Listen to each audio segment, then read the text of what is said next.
Hi అండి, నేను మీ కేరాని. ఈరోజు నేను చూపించబోయే రెసిపీ చాలా ఈజీగా టేస్టీగా ఉండే బ్రెడ్ తో స్పెషల్ స్వీట్ రెసిపీని చూపించబోతున్నానండి. ఇది మనకు చాలా సాఫ్ట్ గా చాలా టేస్టీగా ఉండే ఈ రెసిపీని తప్పకుండా మీరు ట్రై చేయాల్సిందే. ఎందుకంటే ఏదైనా అకేషన్స్ వచ్చినప్పుడు కానీ లేదు ఇంట్లో ఏదైనా సరే ఫంక్షన్స్ అప్పుడు కానీ మనకి చాలా ఈజీగా అయిపోతుందండి ఈ స్వీట్ అనేది. సో లేట్ ఎందుకు, ఇప్పుడు మనం వీడియోలోకి వెళ్ళిపోదామా. ముందుగా నేను 4 రెడ్ స్లైసెస్ తీసుకొని ఇలా ముక్కలుగా చేసుకొని మిక్సీలో వేసుకుంటున్నాను. ఆ తర్వాత వీటిని నేను పౌడర్ చేసుకుంటున్నానండి. చక్కగా వీటన్నిటిని ఇలా సాఫ్ట్గా నేను పౌడర్గా చేసుకుంటున్నాను.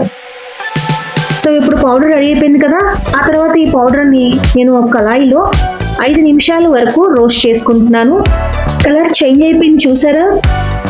సో ఈ 5 మినిట్స్లో మనకు కలర్ చేంజ్ అయిపోయింది కదా.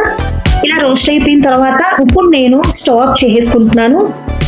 సో ఇలా ఉంటే సరిపోతుందండి. ఆ తర్వాత నేను 1/2 కప్ అంతా బ్రౌన్ షుగర్ వేసుకున్నాను. అలాగే 1 టేబుల్ స్పూన్ అంతా వాటర్ యాడ్ చేసుకుంటున్నాను. బ్రౌన్ షుగర్ బదులుగా మీరు నార్మల్ షుగర్ కూడా యాడ్ చేసుకోవచ్చు. ఇదంతా నేను ఇప్పుడు క్యారమిల్ లాగా చేసుకుంటున్నానండి. ఇప్పుడు షుగర్ అంతా మెల్ట్ అయిపోయింది కదా. సో ఇలా మెల్ట్ అయిపోయిన తర్వాత అందులోకి నేను వాటర్ని యాడ్ చేసుకుంటున్నాను. 1/2 కప్ అంతా వాటర్ని యాడ్ చేసుకుంటే సరిపోతుంది. సో ఒక్కసారి ఇలా కలుపుకుంటున్నాను.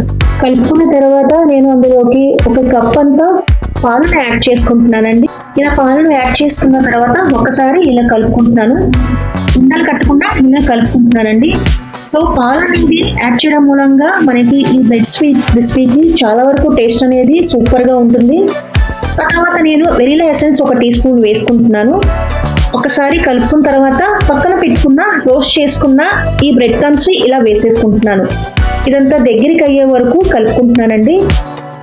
సో ఆ తర్వాత నేను 1/2 కప్ అంతా మిల్క్ పౌడర్ వేసుకొని కలుపుకుంటున్నాను. ఇదంతా దగ్గరికి అయ్యే వరకు గట్టిగా అయ్యే వరకు కలుపుకుంటున్నాను. చూడండి ఈ విధంగా ఉన్నప్పుడు సో మనకి ఇప్పుడు కన్సిస్టెన్సీ అంతా కరెక్ట్గా ఉందని అర్థము. చాలా సింపుల్ గా చాలా ఈజీగా మనకి ఈ స్వీట్ రెసిపీ అనేది రెడీ అయిపోయింది కదా. చాలా తక్కువ ఇంగ్రీడియంట్స్ తోనే మనము చాలా టేస్టీ అయిన ఈ స్వీట్ రెసిపీని తయారు చేసుకోవచ్చు. పండుగలప్పుడు కానీ అకేషన్స్ అప్పుడు కానీ చాలా బాగుంటుందండి ఈ రెసిపీ అనేది. చాలా తేలిగ్గా కూడా అయిపోతుంది. సో ఇప్పుడు మనకి దగ్గరికి అయిపోయింది కదా. ఇప్పుడు నేను స్టవ్ ఆఫ్ చేసుకొని సిలికాన్ మౌల్డ్లో 2 టేబుల్ స్పూన్ అంత నెయ్యి యాడ్ చేసుకొని ఇలా స్ప్రెడ్ చేసుకున్నాను. ఆ తర్వాత నేను చూడండి మీకు చూపిస్తాను కదా, ఈ విధంగా నేను చక్కగా ఇందులో పేర్చుకున్నాను. ఇదంతా ఒక్కసారి సరి చేసుకుంటున్నాను.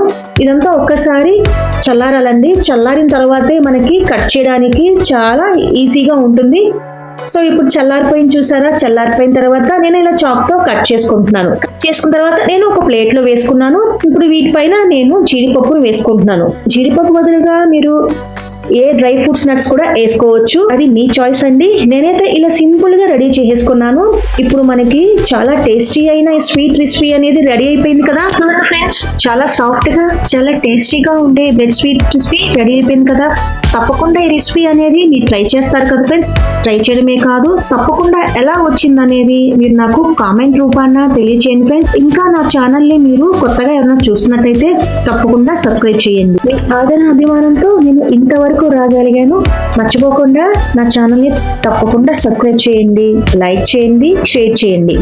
ఇంకా మరికొన్ని ఇలాంటి రెసిపీస్ కోసం నా ఛానల్ని తప్పకుండా సబ్స్క్రైబ్ చేస్తారని అనుకుంటున్నాను. మరికొన్ని వీడియోస్లో కలుద్దాం. అంతేనండి ఇవాల్టి వీడియో.